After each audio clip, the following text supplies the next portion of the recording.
So let's talk about these two terms that you've used quite a lot, ladies, which is the masculine and the feminine. And it sounds like you're not necessarily referring them to male and female. So can we discuss what those terms mean? You say they're energies, so let's start with that. And what does that mean? And how does feminine show up in a man, and how does feminine show up in a woman, and vice versa with the masculine? For me, the masculine is direction. The masculine is a container. The masculine is consciousness. The masculine has a penetrative quality. I know for myself that when I was a performer and I was a ballet dancer, being on stage, I had to penetrate the audience with my eyes, with my energy, with my body.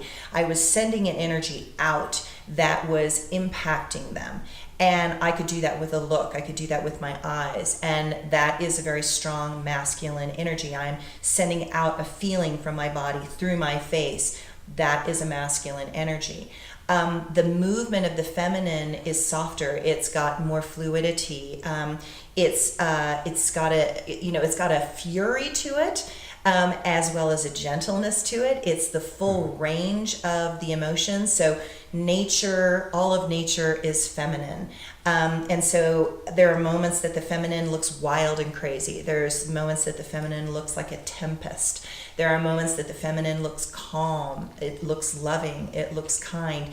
It's that full range. And what I find in our world is that a lot of women are afraid of being that, because then they're called crazy or out of control or overly emotional. And what we're trying to do in the workshop is to create environments where you can be as expressive as you need to be in that moment, and you have tools that you can use that are consistent and are safe. What happens is when we suppress what we're feeling, then they distort and they pop out at the most inappropriate moment.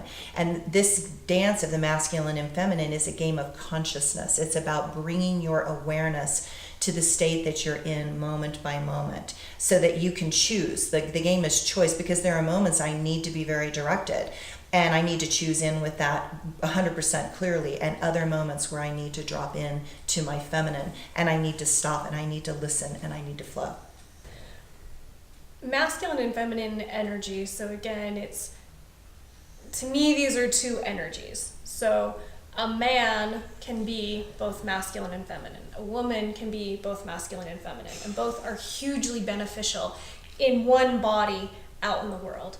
So in order for me to function in my world, I have to be both masculine and feminine. My partner is both masculine and feminine, but there are different times in your interactions where it's beneficial to lean more to one side than to the other. So a good example is men that are fathers. You have to be able to embody a feminine energy sometimes when dealing with your children. There has to be a softer touch. There has to be more of a nurturing aspect. And that's running through a male body.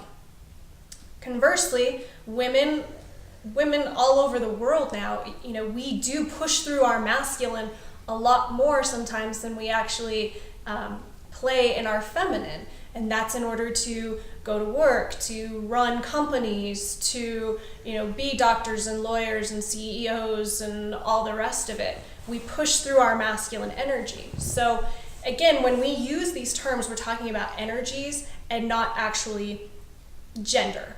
But we all have access to both.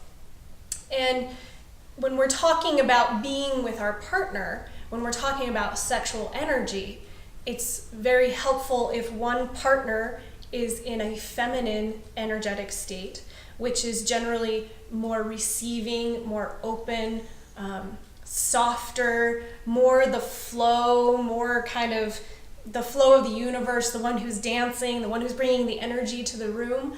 Whereas the other partner, it's helpful if they're more in their masculine state, which is it's creating the structure around this flow.